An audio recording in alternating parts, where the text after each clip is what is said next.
تلاشی کا کوئی نہیں تھا. خان صاحب کو میں نے آگاہ کیا کہ بھائی وہ جو سوشل میڈیا ٹیم ہے وہ چونکہ آپ کی خواہش تھی میں نے ابنڈن کر دی ہے. اور دوسرا میں نے یہ بھی بتایا کہ پارٹی میں اگر کوئی میرے خلاف بیان بازی کرتا تھا تو میں نے یہ بھی اعلان کیا ہے کہ ان کو جواب بھی نہیں دیں گا. خان نے اس کو سراہا ہے. اچھا، بھاول نگر واقعے پہ چیئرمین صاحب نے بڑا کیٹیگوریکلی خان صاحب کا پیغام آپ تک پہنچایا ہے. ایک اینگل اس میں اور خان صاحب نے فرمایا تھا جو آپ کے گوش گزار کرنا بڑا ضروری ہے. خان صاحب نے کہا ہے کہ پاکستان کے قانون کے مطابق اگر کسی کے خلاف کوئی ادارے کے خلاف کوئی ایکشن ہوتا ہے یا کسی شہری کے خلاف کوئی ادارہ کام کرتا ہے یا کوئی جرم سرزد ہوتا ہے تو عدالتیں اس کا فورم ہے. ہمیشہ عدالتوں میں باتیں جا کر ختم ہوا کرتی ہیں. اس طرح کبھی نہیں ہوا کہ اگر کسی کے خلاف کسی پولیس والے نے کوئی ایکشن لیا ہے تو وہ خود جا کر اس کو جا کے سبق سکھائے اور اس طرح کی مار پیٹ کرے اور پاکستان کے قانون کو ہاتھ میں لے لے. اس موقع پر انہوں نے کہا کہ قاضی فائز عیسیٰ صاحب کا یہ کام بنتا ہے کہ وہ کم از کم ہمیں تو انصاف نہیں دے رہے. تحریک انصاف کے لوگوں کے گھر ٹوٹے، لوگوں کے جہیز کے سامان اٹھائے گئے، اس پہ کسی کے کان پہ جوں نہیں رکی.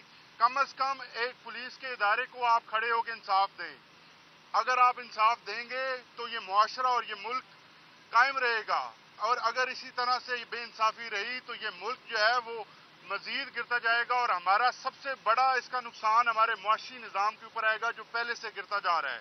اگر معیشت ختم ہوگی تو یہ ملک جو ہے وہ خدا نخواستہ ملک کی جو سالمیت ہے اس کو خطرہ آئے گا.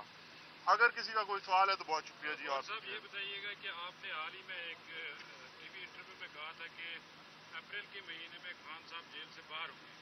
ان کی رہائی کی دو ہی صورتیں ہیں، یا تو ان کی سزائیں ختم ہوں یا پھر پس پردہ اگر کوئی مذاکرات ہو رہے ہیں اس کے نتیجے میں ان کی رہائی ممکن ہو سکتی ہے. یہ بتائیں کہ جب بھی ہم نے خان صاحب سے بات کی ہے جیل میں، آپ کو پتہ ہے ہر ہفتے وہ ہر وقت جو ہے اسٹیبلشمنٹ کو ٹارگٹ کرتے ہیں، ہٹ کرتے ہیں نام لے لے کے. تو یہ بتائیں کہ رہائی ان کی کیسے ممکن ہے؟ کیا کوئی مذاکرات ہو رہے ہیں پس پردہ؟ دیکھو، میں نے لاسٹ ٹائم بھی کہا تھا، میں اس کا اعادہ ایک بار پھر کروں گا. جہاں تک خان صاحب کے رہائی کا تعلق ہے وہ کسی بھی صورت بھی کسی ڈائلاگ کی وجہ سے نہیں ہے، اور ہم نے پٹیشن فائل کی ہے ہائی کورٹ میں. ہم عدلیہ سے امید کرتے ہیں، ہم بڑی کوشش کر رہے تھے کہ عید سے پہلے ہمارے کیسز کا فیصلہ ہو. اب کل کی کیس بھی 10 دن کی تاخیر سے آگے بڑھا ہے. 3 کیسز ہے جس میں بیل ضروری ہے اور سسپینشن اور اس کی سٹاسائڈنگ ضروری ہے. اگر یہ اسی طریقے سے چلے، اس سپیڈ سے نہیں جس سپیڈ سے ہمارے خلاف یہ کیسز کرا رہے تھے، اور 2 گھنٹے میں انہوں نے کئی گھنٹے 14 گھنٹے ٹرائل کر کے انہوں نے ٹرائل کنکلوڈ کی ہے. اس طریقے سے نہیں، لیکن روٹین سے بھی اگر ہیئرنگ کرے ڈے ٹو ڈے تو انشاءاللہ تعالی خان صاحب اپریل ہی کے مہینے میں واپس آئیں گے. یہ بتائیے گا گور صاحب کہ آپ احتجاج کی طرف جا رہے ہیں، آپ کوئٹہ سے آپ نے اسٹارٹ بھی لے لیا ہوا ہے. مجھے یہ بتائیے گا کہ سیاست میں کبھی مذاکرات کے دروازے بند نہیں کیے جاتے، آپ مذاکرات کی ٹیبل پہ کیوں نہیں جاتے؟ ایک بات، ایک میرا سوال سنیے. دوسرا، آپ کے لیے پارلیمنٹ موجود ہے، آپ اپنے احتجاج جو بھی ہے وہ پارلیمنٹ میں کریں، سڑکوں پہ آنے کی بجائے اگر پارلیمنٹ کے راستے سے اگر آپ آئے تو میرا زیادہ بہتر ہوگا. تیسری بات یہ ہے کہ خان صاحب نے 3 سال کے جو ان کے ساتھ جو ڈیل اور جو ان کو آفر ہوئی تھی اس کو انہوں نے ذکر کیا، 2-3 دفعہ انہوں نے ڈیلا جیل کے اندر ہم سے بات کی جو تھی. کیا وجہ ہے کہ وہ ڈیل ایسی، اس میں رکاوٹ کیا ہے کہ کیوں نہیں بڑھی؟